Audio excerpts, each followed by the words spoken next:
Hello everyone, നമ്മളിന്ന് പുതിയ Altroz face ലിഫ്റ്റാണ് ഓടിച്ചുകൊണ്ടിരിക്കുന്നത്. ഓരോ ദിവസവും രാവിലെ കൊച്ചുവെളുപ്പാങ്കാലത്ത് കമ്പനികളെ എണീപ്പിച്ച് വിടും വണ്ടി ഓടിക്കാൻ പറഞ്ഞുകൊണ്ട്. അപ്പോൾ അങ്ങനെ നമ്മൾ ഇൻഡോറിൽ ഫോക്സ് വാഗൻ ഗോൾഫ് GTയുടെ ഡ്രൈവ് കഴിഞ്ഞ് നേരെ ബാംഗ്ലൂർക്ക് പോകുന്ന പിറ്റേ ദിവസം രാവിലെ വീണ്ടും ഈ വണ്ടി എടുത്ത് ഇറങ്ങിയേക്കാണ്. 265 BHP ഗോൾഫ് GTയിൽ നിന്ന് നേരെ 74 BHP ഓൾട്രോസ് CNGയിലേക്ക്. മാളികാമുകളേറിയമ്മൻ്റെ തോളിൽ ഇത്രയൊക്കെ ഉള്ളൊരു ഓട്ടോമൊബൈൽ ജേർണലിസ്റ്റിൻ്റെ ജീവിതം. പക്ഷേ കണ്ടമിത് കാഴ്ചയിൽ നമ്മൾ കാറുകളെ ഡിസ്ക്രിമിനേറ്റ് ചെയ്യില്ല. എല്ലാ വണ്ടികൾക്കും അതിൻ്റേതായ സ്ഥാനമുണ്ട് മാർക്കറ്റിലെന്ന് വിചാരിച്ചുകൊണ്ട് നമുക്ക് ഈ വണ്ടി എന്താണെന്നുള്ളത് നോക്കാം. ഇതൊരു എക്സ്റ്റെൻസീവ് ഫേസ് ലിഫ്റ്റാണ് നമ്മുടെ ഓൾട്രോസിന്. ഇറങ്ങിയിട്ടിപ്പോൾ 5 വർഷത്തോളമായി. 2020 ഓൾട്രോസ് ഇറങ്ങുന്നത്. അപ്പോൾ അതിൻ്റെ ഒരു സിഗ്നിഫിക്കൻ്റ് ആയിട്ടുള്ളൊരു ഫേസ് ലിഫ്റ്റാണ്. ഫ്രണ്ടും ബാക്കിലൊക്കെ കുറേ ചേഞ്ചസ് വരുത്തിയിട്ടുണ്ട്. പുതിയ ജനറേഷന് ശരിക്കും ടൈം ഒരു 2 വർഷം കൂടി ഉണ്ട്. So they want to extend the life of this generation. അപ്പോൾ അങ്ങനെ ഒരു മിഡ് സൈക്കിൾ ഫേസ് ലിഫ്റ്റ് എന്നുള്ള രീതിയിലാണ് ഇപ്പോൾ ഈ ഒരു വണ്ടിയിൽ ഇത്രയും മാറ്റങ്ങളായിട്ട് വന്നേക്കുന്നത്. ഫ്രണ്ടും ബാക്കും നല്ല രീതിയിലുള്ള റിവിഷൻ നമുക്ക് കാണാൻ പറ്റും. ഫ്രണ്ടിൽ LED ഹെഡ് ലാംപ്സ് വന്നിട്ടുണ്ട്, പുതിയൊരു ഗ്രില്ല് വന്നിട്ടുണ്ട്, ലാംപ്സ് മാറി, DRLs മാറി, അതിൻ്റെ താഴെ പുതിയ ഫോഗ് ലാംപ്സ് വന്നു. ബമ്പറിലൊക്കെ നമ്മൾ മറ്റ് ടാറ്റ കാഴ്ച കണ്ട പോലത്തെ ആ ഒരു അപ്വേർഡ്സ് ഒരു ബ്രാക്കറ്റ് പോലെ ചെറിയ 2 സറൗണ്ട്സ് വന്ന് അതിൻ്റെ ഉള്ളിലാണ് ഇപ്പോൾ ഫോഗ് ലാംപ്സ് ഇരിക്കുന്നത്. LED യൂണിറ്റ്സ് ആണ്. അതിൻ്റെ മുകളിൽ നമുക്ക് ഹെഡ് ലാംപ്സ് കാണാൻ പറ്റും. ഏറ്റവും മുകളിലായിട്ട് DRLs കാണാൻ പറ്റും. താഴെ ഒരു എക്സ്ട്രാ ഒരു ഗ്രില്ല് വന്നിട്ടുണ്ട്, ലോവർ എയർ ഡാമിൻ്റെയും മെയിൻ ഗ്രില്ലിൻ്റെയും അടിയിൽ ഇടയ്ക്കായിട്ട്. വേറെ സൈഡിലേക്ക് വരികയാണെങ്കിൽ സ്കിൻ പാനൽസും കാര്യമായിട്ട് മാറ്റിയിട്ടുണ്ട്. യൂഷ്വൽ ഫേസ് ലിഫ്റ്റുകൾ കാണാത്ത അത്രയും മാറ്റങ്ങൾ അവർ വരുത്തിയിട്ടുണ്ട്. ഫ്രണ്ട് ഫെൻഡറൊക്കെ കുറേ കൂടി ക്ലീനർ ആയിട്ടുണ്ട്. നമുക്ക് ആ ഒരു വലിയ വീലാർച്ച് പോലെ ഉണ്ടായിരുന്നു ഒറിജിനൽ ഓൾട്രോസിൽ, സർക്കുലർ ആയിട്ടുള്ളത്. അതിപ്പോൾ മാറി കുറച്ചും കൂടി ഒരു പ്ലെയിൻ ലൈനായി മാറിയിട്ടുണ്ട് അവിടെ. അത് തന്നെ ഡോറിലേക്കും വരുമ്പോൾ നമുക്ക് കാണാൻ പറ്റും. ഡോറിനും പണ്ടൊരു ഷാർപ്പ് ക്രീസ് ഉണ്ടായിരുന്നു ഡോർ ഹാൻഡിലിൻ്റെ അകത്ത് കൂടെ പോകുന്നത്. അത് മാറിയിട്ടുണ്ട്. ഡോർ ഹാൻഡിൽ തന്നെ മാറിയിട്ടുണ്ട്. ഇപ്പോൾ ഒരു ഫ്ലഷ് ഫിറ്റിംഗ് ആയിട്ടുള്ള ഒരു യൂണിറ്റാണ്. ചെറിയൊരു ഇലൂമിനേഷനൊക്കെ കൊടുത്തിട്ടുണ്ട്. മുമ്പ് ഓൾട്രോസിന് ഒരു വിൻഡോ ലൈൻ കുറച്ചും കൂടിയും താഴേക്ക് എക്സൈറേറ്റ് ചെയ്ത് കൊണ്ടുപോകുന്ന പോലെ തോന്നിയിരുന്ന ആ ഒരു ഗ്ലോസി ബ്ലാക്ക് ആപ്പിലേക്ക് ഇപ്പോൾ കുറച്ചും കൂടിയും ചെറുതായിട്ടുണ്ട്. കുറച്ചും കൂടിയും ഷോൾഡർ ലൈൻ അതുകൊണ്ട് തന്നെ പൊങ്ങിയ പോലെ ഉണ്ട്. പണ്ട് പ്രതാപ് ബോസിൻ്റെ കുറച്ച് എക്സാജറേറ്റഡ് ആയിട്ടുണ്ടായിരുന്ന പല ഡീറ്റെയിൽസും ഇപ്പോഴത്തെ ടാറ്റ ഡിസൈനർ കുറച്ചും കൂടി ക്ലീനപ്പ് ചെയ്യുന്ന പോലെയാണ് നമുക്ക് പുതിയ വണ്ടികൾ കാണുമ്പോൾ തോന്നുന്നത്. ബാക്കിലത്തെ ഡോറിനും അപ്പോൾ അതുകൊണ്ട് തന്നെ ആ ഒരു ലൈൻ കണ്ടിന്യൂ ചെയ്യുന്നത് ഒഴിവാക്കിയിട്ട് ആ ഒരു റീഡിസൈൻ വന്നിട്ടുണ്ട്. താഴത്തെ ഒരു ക്യാരക്ടർ ലൈനിലൊക്കെ ചെറിയൊരു മാറ്റങ്ങളൊക്കെ വരുത്തിയിട്ടുണ്ട്. ബാക്കിലേക്ക് വരികയാണെങ്കിൽ you get same tail lamp. അതിൻ്റെ ഔട്ട്ലൈനൊക്കെ സെയിം ആണ്. ബാക്കിലത്തെ ഗ്ലാസും ആ ഒരു ഷേപ്പൊക്കെ അതുപോലെയൊക്കെ തന്നെയാണ്. പക്ഷേ അതിൻ്റെ ഉള്ളിലത്തെ ലൈറ്റിംഗ് എലമെൻറ്റ്സ് മാറിയിട്ടുണ്ട്. ഇപ്പോൾ ഒരു LED ഫുൾ വിഡ്ത്ത് വരുന്ന ഒരു സ്ട്രിപ്പ് വന്നിട്ടുണ്ട്. ഒരു ഇൻട്രസ്റ്റിംഗ് ചേഞ്ച് എന്ന് പറയുന്നത് ഇതിൻ്റെ മുകളിൽ ഇപ്പോൾ ഒരു എക്സ്ട്രാ ബീഡിങ് വന്നിട്ടുണ്ട്. ഗ്ലാസിൻ്റെയും ആ ടെയിൽ ലൈറ്റിൻ്റെ ആപ്ലിക്കിൻ്റെയും രണ്ടിൻ്റെ ഇടയിലായിട്ട്. ആ ഒരു ബീഡിങ് മുന്നേ ഉണ്ടായിരുന്നില്ല. കാരണം അവിടെ പണ്ടൊരു പ്ലാസ്റ്റിക് ട്രിം ആയിരുന്നു ഫ്ലഷ് ഫിറ്റിംഗ് ആയിട്ടുള്ളത്. ഇപ്പോൾ അവിടെ ചെറിയൊരു ഗ്യാപ്പ് ഉണ്ട്. സോ അവർ ഒരു സ്റ്റോപ്പ് ഗ്യാപ്പ് അറേഞ്ച്മെൻറ്റ് എന്നുള്ള പോലെ അതിൻ്റെ ഇടയിലൊരു ബീഡിങ് കൊടുത്തിട്ടുണ്ട്. അത് ഇത്തിരി ടാക്കിയാണ്. കാണുമ്പോൾ നമുക്ക് പെട്ടെന്ന് ശ്രദ്ധയിലേക്ക് പോകും. ബ്ലാക്കാണ്, പക്ഷേ എന്നാലും കുറേ കാലം കഴിയുമ്പോൾ നരച്ച് കഴിയുമ്പോഴത്തേക്കും ഇറ്റ് വിൽ സ്റ്റാൻഡ് ഔട്ട്. എനിക്ക് അങ്ങനത്തെ ഒരു തോന്നലുണ്ട്. അതുപോലെ തന്നെ ഫ്രണ്ടിലും ബാക്കിലും ബമ്പറിലുള്ള അൺപെയിൻറ്റഡ് ബിറ്റ്സ് ഒക്കെ ബ്ലാക്കായി തന്നെ നിലനിർത്തണമെങ്കിൽ കുറച്ചധികം പണിപ്പെടേണ്ടി വരും.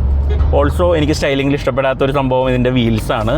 സാധാരണ എല്ലാവരും സ്റ്റീൽ റിംസ് കൊടുത്തിട്ട് അതിന് അലോയ് വീലിൻ്റെ ലുക്ക് കൊടുക്കാൻ നോക്കും. ടാറ്റ അലോയ് വീൽസ് കൊടുത്തിട്ട് അതിന് സ്റ്റീൽ റിമിൻ്റെ പോലത്തെ ലുക്ക് കൊടുത്തിട്ടുണ്ട്.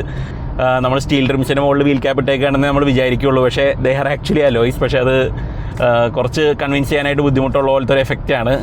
ചിലർക്ക് ഇഷ്ടമാവും. ഫുൾ ബ്ലാക്ക് അലോയ്സ് ആണ്. അതിൻ്റെ ഇടയിൽ അവിടെ ഇവിടെയൊക്കെ ആയിട്ട് ഒരു 5 സ്പോക്സ് പോലെ ഒരു പോളിഷ്ഡ് സർഫസും കൊടുത്തിട്ടുണ്ട്.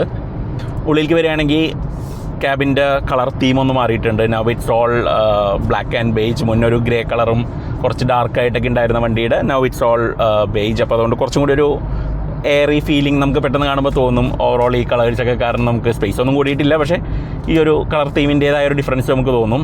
ഡാഷ് ബോർഡിലും കാര്യമായിട്ടുള്ള റിവിഷൻ കൊണ്ടുവന്നിട്ടുണ്ട്. AC വെൻസിൻ്റെയൊക്കെ ചുറ്റും അവരൊരു ഷാർപ്പറായിട്ടുള്ളൊരു എലമെൻറ്റ്സ് ആയിട്ട് കൊടുത്തേക്കുകയാണ്. അപ്പോൾ പണ്ടുണ്ടായിരുന്ന AC വെൻസിൻ്റെ ഷേപ്പിൻ്റെ മുകളിലൊരു ക്ലിപ്പ് ഓൺ പോലത്തെ ഒരു എലമെൻ്റ് ആയിട്ട് നമുക്കത് തോന്നുള്ളൂ. സെൻറ്റർ കൺസോളിലും ഏതാണ്ട് അതുപോലെ തന്നെ ഒരു ഡിസൈൻ വന്നിട്ടുണ്ട്. കുറച്ചും കൂടി ആ ഒരു ഹെഡ് ലാംപ്സിനെയും ടെയിൽ ലാംപ്സിനെയൊക്കെ മിമിക് ചെയ്യണ പോലത്തെ ഒരു ഡിസൈനാണ്. ആഫ്റ്റർ തോട്ട് പോലെ തോന്നും. കാരണം ബാക്കിയുള്ള ഡാഷ് ബോർഡിനൊക്കെ ഒരു കർവ്ഡ് ആയിട്ടുള്ളൊരു ഷേപ്പാണ്. ആ ഒരു ഓവറോൾ ഷേപ്പൊന്നും മാറാണ്ട് ഇത് മാത്രം മാറിയപ്പോൾ ഒരു ചെറിയൊരു ആഫ്റ്റർ തോട്ടാണെന്നുള്ളത് നമുക്ക് മനസ്സിലാവും. നമ്മളെപ്പോഴും ഓൾട്രോസിൻ്റെ കംപ്ലയിൻ്റ് ആയിട്ട് പറഞ്ഞിരുന്ന ആ ഒരു റിഫ്ലക്റ്റീവ് പാനൽ ഡാഷ്ബോർഡിൻ്റെ ആ ഒരു സിൽവർ കളർ ഉണ്ടായിരുന്ന അത് മാറ്റിയിട്ടുണ്ട്. Now it's dual tone. അവിടെ ഒരു ബേജിൻ്റെ ഒരു ഔട്ട്ലൈൻ കൊടുത്തിട്ട് അതിൻ്റെ ഉള്ളിലൊരു ഫേക്ക് കാർബൺ ഫൈബറൊക്കെ പോലെ തോന്നുന്ന സ്ട്രൈപ്ഡ് ആയിട്ടുള്ളൊരു ഡിസൈനാണ് അതിൻ്റെ ലോവർ ഹാഫിൽ കൊടുത്തേക്കുന്നത്. അതിൻ്റെ താഴെയായിട്ടൊരു ആംബിയൻ ലൈറ്റിങ്ങിൻ്റെ ഒരു സ്ട്രിപ്പ് കൊടുത്തിട്ടുണ്ട്. സാധാരണ പണ്ടൊക്കെ ടാറ്റ റിസർച്ച്ഡ് ആയിട്ടൊക്കെയാണ് ഈ ആംബിയൻ ലൈറ്റ് കൊടുത്തിരുന്നത്. പക്ഷേ ഇപ്പോൾ പല മാനുഫാക്ചറേഴ്സും ഇങ്ങനെ കൊടുക്കാൻ തുടങ്ങിയിട്ടുണ്ട്. കാരണം ദാറ്റ്സ് മോർ നോട്ടീസബിൾ. മറ്റേതെന്ന് പറഞ്ഞാൽ രാത്രിയാവുമ്പോൾ മാത്രമേ കാണുള്ളൂ. This is visible all through the day. ഒരു പേർപ്പിൾ കളറാണ്. അതിപ്പോൾ ഇതിൻ്റെ തീംസൊക്കെ ആയിട്ടൊക്കെ മാച്ച് ചെയ്ത് പോകുന്നുണ്ട്. It looks good. അതിൻ്റെ താഴെയായിട്ട് നമുക്ക് AC-യുടെ കൺട്രോൾസൊക്കെ ഒരു ടച്ച് പാനലായിട്ട് മാറിയിട്ടുണ്ട്. ഡിസ്പ്ലേ ഒന്നുമില്ല, ഡിസ്പ്ലേ ഈസ് ഓവർ ഹിയർ, ഈ ഒരു ഡിസ്പ്ലേയിൽ തന്നെയാണ് കാണിക്കുക. പക്ഷേ ഇതിൽ നമുക്ക് മെയിൻ ഫംഗ്ഷൻസിൻ്റെയൊക്കെ കൺട്രോൾ കൊടുത്തിട്ടുണ്ട്. ലൈക്ക് ഇപ്പോൾ നമുക്ക് CNGയിലേക്ക് സ്വിച്ച് ചെയ്യണമെങ്കിൽ ഇവിടെയാണ് ഇപ്പോൾ ഒരു ടച്ച് ബട്ടനാണ്. അതുപോലെ 360 ഡിഗ്രി ക്യാമറ ഓപ്പറേറ്റ് ചെയ്യണമെങ്കിൽ അതിനൊരു ബട്ടൺ കൊടുത്തിട്ടുണ്ട്. സ്ക്രീൻസിനെ പറ്റി പറയുകയാണെങ്കിൽ നമുക്കിവിടെ ഒരു 10.25 ഇഞ്ച് സ്ക്രീൻ ഇൻഫോർടൈൻമെൻറ്റ് ഉണ്ട്. ഈ ഒരു വേർഷൻ ഇത് ടോപ്പ് സ്പെക്ക് അല്ലാത്തതുകൊണ്ട് this get the smaller screen. നമുക്കൊരു 7 ഇഞ്ച് ഡിസ്പ്ലേ ഉള്ളൂ. അതിൻ്റെ ലെഫ്റ്റ് സൈഡിലായിട്ട് നമുക്കൊരു RPM ഇൻഡിക്കേറ്ററും അതിൻ്റെ റൈറ്റ് സൈഡിലായിട്ട് നമുക്ക് 2 ഫ്യൂൽ ഗേജും കൊടുത്തിട്ടുണ്ട്. One is for the petrol and other is for the CNG. Top end വേരിയൻ്റിൽ you get a full display. അതിൽ നമുക്ക് ബ്ലൈൻഡ് സ്പോട്ട് മോണിറ്ററൊക്കെ വരുന്നുണ്ട്. അതുപോലെ തന്നെ വേണമെങ്കിൽ മാപ്സൊക്കെ അതിൽ തന്നെ ഫുള്ളായിട്ട് ഡിസ്പ്ലേ ചെയ്യാൻ പറ്റും. ഐ ഡോണ്ട് നോ, ടാറ്റ ഈ ഒരു ഡ്രൈവിനുള്ള എല്ലാ വണ്ടികളും ടോപ്പ് എൻഡിൻ്റെ തൊട്ട് താഴത്തെ വേരിയൻ്റാണ് കൊടുത്തേക്കുന്നത്. സാധാരണ ഒരു മാനുഫാക്ചറും ചെയ്യാറില്ല, എപ്പോഴും ടോപ്പ് സ്പെക്ക് വണ്ടികൾ ഉണ്ടാവുള്ളൂ. കാരണം എല്ലാ ഫീച്ചേഴ്സും ആളുകൾ കണ്ടോട്ടെ എന്നുള്ളത് വെച്ചിട്ട്. But they have chosen this. Steering നമ്മൾ സഫാരിയിലൊക്കെ കണ്ട ആ ഒരു സെയിം സ്റ്റിയറിംഗ് ആണ്. റേഞ്ച് റോവർ ഇൻസ്പയർഡ് ആയിട്ടുള്ള ഔട്ടർ ഭാഗം ഡാർക്കും ഇന്നർ ഭാഗം ലൈറ്റ് കളറുമായിട്ടുള്ള ഒരു സ്റ്റിയറിംഗ് ആണ് വന്നേക്കുന്നത്. Looks good. നമുക്ക് ആ ഒരു ഇൻറ്റീരിയറിൻ്റെ ഓവറോൾ ക്വാളിറ്റി ഇമ്പ്രൂവ് ചെയ്ത പോലെ തോന്നുന്നുണ്ട് ഇപ്പോൾ ഇത്രയും കാര്യങ്ങൾ വന്നപ്പോഴത്തേക്കും. ഓൾട്രോസ് ഏത് സെഗ്മെൻ്റ് ആണെന്ന് വെച്ച് നോക്കുമ്പോൾ now it offers a premium interior. സീറ്റ്സൊക്കെ ഈ ഒരു ബേജ് കളറിൽ ഈ ഒരു ജൂട്ട് ഫിനിഷിലൊക്കെ കാണാൻ നല്ല ഭംഗിയുണ്ട്. നല്ല സപ്പോർട്ടീവാണ്, ഇരിക്കാനും നല്ല കംഫർട്ടബിളാണ്. നല്ല ആഡിക്വേറ്റ് കുഷനിങ് ഒക്കെ ഉണ്ട്. And visibility is really good. നമുക്ക് ഈ ഒരു ലോ ബെൽറ്റ് ലൈനൊക്കെ കാരണം you can see out of the car properly. മിറേഴ്സൊക്കെ ഭയങ്കര സൈസാണ് ശരിക്കും ഓൾട്രോസിന്. അത് നമ്മൾ മറ്റു വണ്ടികളിൽ പോയിട്ട് തിരിച്ചു വരുമ്പോഴാണ് നമ്മളെപ്പോഴും അപ്രീഷിയേറ്റ് ചെയ്യുക. ലൈക്ക് ഇതൊരു SUV സൈസ്ഡ് മിററാണ് ഒരു ഹാഷ് ബാക്കിന് കൊടുത്തേക്കുന്നത് എന്നുള്ളതാണ്. ബാക്ക് സീറ്റ്സ് ചെറുതായിട്ടൊന്ന് റീഡിസൈൻ ചെയ്തിട്ടുണ്ട്. അവരിപ്പോൾ കുറച്ചും കൂടിയും സ്ക്വാബ് ഒന്ന് എക്സ്റ്റെൻഡ് ചെയ്തിട്ടുണ്ട്. സോ യു ഗെറ്റ് ആഡഡ് തൈ സപ്പോർട്ട്. അവിടെ കുറച്ചും കൂടി ഒരു ബൾജ് ചെയ്ത് നിൽക്കുന്ന പോലത്തെ 2 എക്സ്ട്രാ കുഷനിങ് പീസുകൾ അവർ ആഡ് ചെയ്തിട്ടുണ്ട്. So that enhances the comfort. നമ്മൾ ബാക്കിലിരിക്കുമ്പോഴും it gives you a bit more support. നമുക്ക് കുറച്ച് ലോങ് ജേർണീസൊക്കെ പോകുന്ന സമയത്ത് it will be a bit more comfortable. Leg റൂമൊക്കെ ആഡിക്വേറ്റ് ആണ്. റൂഫൊക്കെ കുറച്ച് സ്കൂപ്പ് ചെയ്ത് കൊടുത്തിട്ടുണ്ട് ആഡഡ് ഹെഡ് റൂമിന് വേണ്ടിയിട്ട്. ബാക്കിൽ AC വെൻസ് വരുന്നുണ്ട്. അതിൻ്റെ തൊട്ട് താഴെയായിട്ട് ഒരു USB-C ചാർജിങ് പോർട്ടും കൊടുത്തിട്ടുണ്ട്. സ്പീക്കിംഗ് ഓഫ് USB-C, ഈ ഒരു വണ്ടിയുടെ വലിയ പ്രത്യേകതയായിട്ട് അവർ പറയുന്നത് ഇതിലൊരു 65 വാട്ട്സിൻ്റെ ചാർജർ കൊടുത്തിട്ടുണ്ടെന്നുള്ളതാണ്. സോ ഫ്രണ്ടിൽ ഇവിടെ ഉള്ളത് 65 വാട്ട്സ് ആണ്.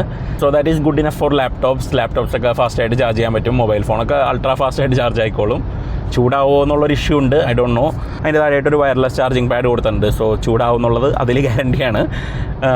ഈ ഒരു സ്ക്രീൻ 10.25 ഇഞ്ച് സ്ക്രീനിന് നമുക്ക് വളരെ ഫെമിലിയർ യൂണിറ്റാണ്. നമുക്ക് ഈ ഇൻ്റർഫേസൊക്കെ നമുക്ക് അറിയാം, പല വണ്ടികളിലും ഇപ്പോൾ കണ്ടിട്ടുള്ളതാണ്. Wireless Apple CarPlay, Android Auto ഒക്കെ വരുന്നുണ്ട്. It's really easy to use. എല്ലാ മെന്യൂസും വളരെ ലോജിക്കലായിട്ട് കൊടുത്തിട്ടുണ്ട്. Everything the interface is really nice. I like the way it gels with the rest of the interiors. ആ ഒരു പർപ്പിൾ തീം ഇതിൻ്റെ ഉള്ളിലൊക്കെ കാണുമ്പോൾ ഇറ്റ് ലുക്സ് റിയലി പ്രീമിയം. വളരെ തോട്ട്ഫുള്ളായിട്ട് ചെയ്ത ഒരു ഇൻറ്റീരിയർ പോലെ നമുക്ക് മനസ്സിലാവും. സ്റ്റോറേജ് സ്പേസ് ഒന്നും വലിയ കുഴപ്പമൊന്നുമില്ല. ഇവിടെ ഈ ആംറസ്റ്റിൻ്റെ ഇടയിൽ ചെറിയൊരു സ്റ്റോറേജ് ഉണ്ട്. ഓൾസോ ഇത് മൂവബിൾ ആണ്. നമ്മൾ ഫസ്റ്റ് ഓൾട്രോസിൽ കണ്ട പോലെ തന്നെ it's still there. Boot space 345 litres ആണ്. പക്ഷേ ഈ ഒരു വണ്ടിയിൽ CNG ആയതുകൊണ്ട് ബൂട്ട് സ്പേസ് കുറച്ച് കുറവാണ്. പക്ഷേ ടാറ്റ അവരുടെ ആ ഒരു ഡ്യുവൽ CNG സിലിണ്ടേഴ്സിൻ്റെ ആ ഒരു സിസ്റ്റം കാരണം you still get some usable boot space. 210 ലിറ്റേഴ്സോളം ബാക്കിയുണ്ട് ആ 2 സിലിണ്ടേഴ്സ് ഇരുന്നിട്ടും. And it's nicely covered up. നമുക്ക് യൂസബിൾ ആയിട്ടുള്ള പോലത്തെ ഒരു ഷേപ്പൊക്കെ തന്നെയാണ് ബൂട്ടിനുള്ളത്. കുറച്ച് ഒരു പ്രൊട്രൂഷൻ ഉണ്ട്, പക്ഷേ you can still keep some soft bags and stuff in there. Usual CNG വണ്ടികളിലൊക്കെ നമുക്ക് തീരെ ബൂട്ടുണ്ടാവില്ല. This has been beautifully packaged. അപ്പോൾ അതുകൊണ്ട് കുഴപ്പമില്ലാത്തൊരു ബൂട്ട് സ്പേസ് അവിടെ ഉണ്ട്. കമ്മിങ് ടു ദ എഞ്ചിൻസ്, ഓൾട്രോസിൽ ഇപ്പോഴും ഡീസൽ എഞ്ചിൻ കൊടുക്കുന്നുണ്ട്. None of the other hatchbacks do that. 90 bhp ഒരു 1.5 ലിറ്റർ 4 സിലിണ്ടർ ഡീസൽ എഞ്ചിനാണ്. 200 Nm ടോർക്ക് ഉണ്ടാക്കുന്നുണ്ട്. Pretty decent. ഒരു അണ്ടർ 13 seconds ഒക്കെ 0 to 100 എത്തും. ഒരുവിധം ഹൈവേ യൂസിനൊക്കെ എഫിഷ്യൻ്റ് ആണ്. ഞാനിപ്പോഴും പറയുന്നു, ഒരു റെഗുലർ ഹൈവേ യൂസൊക്കെ ഉള്ള ഒരാളാണെന്നുണ്ടെങ്കിൽ you can still go for that. വേറൊരു വണ്ടിയും അത് ഓഫർ ചെയ്യുന്നില്ല എന്നുള്ളത് വെച്ചിട്ട് if you want a small car that can do everything, അത് വലിയ കുഴപ്പമില്ലാത്തൊരു സംഭവമാണ്. ചെറിയൊരു ഡബോ ലാഗ് ഉണ്ട്, പക്ഷേ എന്നാലും it has plenty of mid range power. NVH is decent. നമുക്ക് ഹൈവേയിലൊക്കെ നല്ല ക്രൂസിങ് സ്പീഡൊക്കെ പറ്റും. നല്ലൊരു ഡീസൽ എഞ്ചിനാണ്. ഓട്ടോമാറ്റിക് ട്രാൻസ്മിഷൻ ഓപ്ഷൻസ് ഒന്നുമില്ല. You get the 5-speed manual. ഇപ്പോൾ CNG വേർഷനായാലും 5-speed മാനുവൽ മാത്രമേ ഉള്ളൂ. റെഗുലർ പെട്രോളിന് you get 3 transmission choices. 5-speed manual ഉണ്ട്, 5-speed AMT ഉണ്ട്, 6-speed DCA ഉണ്ട്. സോ 3 ഓപ്ഷൻസും ആ ഒരു 88 bhp 115 Nm 3 cylinder 1.2 litre petrol എഞ്ചിൻ്റെ കൂടെ ഉണ്ട്. നമ്മൾ ഓടിക്കുന്ന വേർഷന് അതിനേലും പവർ കുറവാണ്. ഇത് CNG ആയതുകൊണ്ട് ഇറ്റ് ഓൺലി മേക്സ് 74 bhp. ടോർക്കും കുറവാണ്, 103 Nm ഉള്ളൂ. CNGയുടെ നാച്ചുറലി കലോറിഫിക് വാല്യൂ കുറവുള്ളതുകൊണ്ടാണ് പവർ ഔട്ട്പുട്ടും കുറവ്. And goes without saying it's really slow. ഇപ്പോൾ ഈ ഒരു പോയിന്റിൽ let's put it in to 3rd gear. നമ്മൾ I will show you the acceleration.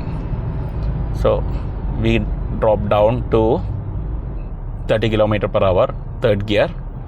ഞാൻ ഫ്ലോർ ചെയ്തിട്ടുണ്ട്. ബാക്കിൽ നിന്നൊരു ഭാരത് ബെൻസ് ലോറി വരുന്നത് നിങ്ങൾക്ക് കാണാൻ പറ്റുന്നുണ്ടോ എന്നറിയില്ല. എനിക്ക് കാണാൻ പറ്റുന്നുണ്ട്, പേടിയാവുന്നുണ്ട്. Yeah, now it has started picking up. Okay, 80, 92, okay, 100. പെർഫോമൻസിനല്ല നമ്മൾ CNG വേർഷൻ വാങ്ങുന്നത്. You buy it for the low running cost. ഇതിൻ്റെ ബൂട്ടിൽ 2 ടാങ്ക് ഉണ്ടെന്ന് നേരത്തെ പറഞ്ഞല്ലോ, അത് 10 കിലോളം ഹോൾഡ് ചെയ്യും. So effectively you can use some 9 കിലോഗ്രാമൊക്കെ വരെ നമ്മുടെ നല്ല പ്രഷറുള്ള സ്ഥലങ്ങളിൽ നിന്നൊക്കെ ഫില്ല് ചെയ്യാൻ പറ്റും. ഏകദേശം ഒരു 25-26 കിലോമീറ്ററൊക്കെ സൂക്ഷിച്ച് ഓടിച്ചു കഴിഞ്ഞാൽ നമുക്ക് 1 കിലോഗ്രാമിലെത്താൻ പറ്റും. So it gives U approximately ഒരു 200 to 250 കിലോമീറ്റർ റേഞ്ചൊക്കെ ഒരു CNGയിൽ മാത്രം കിട്ടും. Then you also have the petrol tank.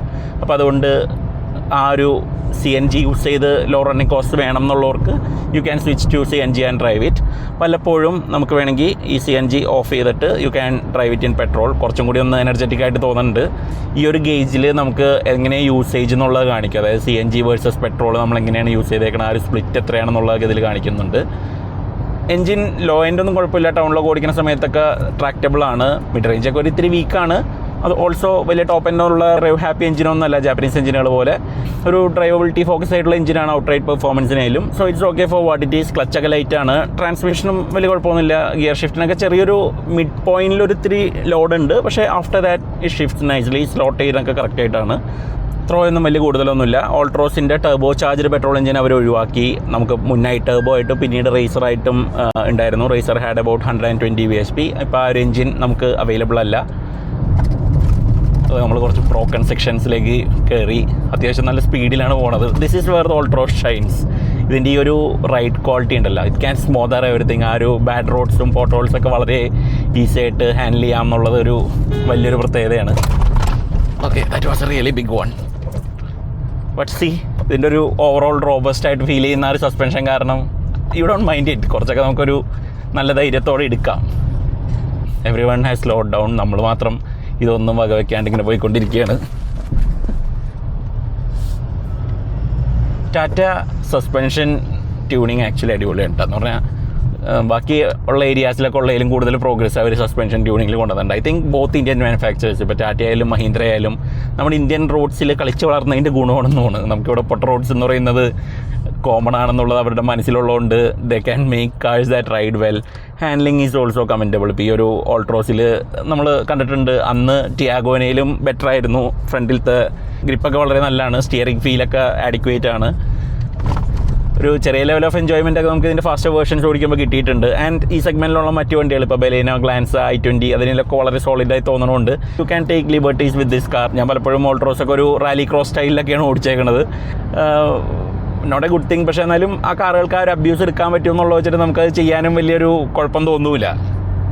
നമുക്കൊന്ന് ബ്രേക്കിംഗ് കൂടി ഒന്ന് നോക്കാം. We are doing 90. ഞാനിപ്പോൾ ഒന്ന് ബ്രേക്സ് സ്ലാം ചെയ്യാം.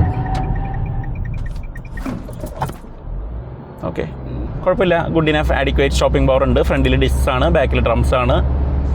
ബ്രേക്ക് പെഡലും ഫീലൊന്നും വലിയ കുഴപ്പമൊന്നുമില്ല. നമ്മൾ യൂഷ്വലി മോഡുലേറ്റ് ചെയ്യാനൊക്കെ വളരെ എളുപ്പമാണ്. ടാറ്റ ആയതുകൊണ്ട് നമുക്ക് സേഫ്റ്റീനെ കുറിച്ചും കൂടി പറഞ്ഞേക്കാം. ഓൾട്രോസ് ആണ് ഗ്ലോബൽ NCAPൽ ആദ്യമായിട്ട് 5 സ്റ്റാർ കിട്ടിയ ഒരു ഇന്ത്യൻ ഹാച്ച് ബാക്ക്. ഈ ഒരു വണ്ടിയിൽ അവർ സേഫ്റ്റി ഒന്നും കൂടി ഇമ്പ്രൂവ് ചെയ്തിട്ടുണ്ട്. So this get 6 air bags. ഇപ്പോൾ പുതിയ റൂൾസിൻ്റെ ഭാഗമായിട്ട് ആ ഒരു അപ്ഡേറ്റ് വന്നിട്ടുണ്ട്. അതുപോലെ തന്നെ മിഡിൽ റോയിൽ നമുക്ക് 3 പോയിൻറ്റ് സീറ്റ് ബെൽറ്റ് തന്നെ വരുന്നുണ്ട്. മുന്നേ ലാപ്പ് ബെൽറ്റ് ആയിരുന്നു, ദാറ്റ് ഹാസ് ബീൻ ചേഞ്ച്.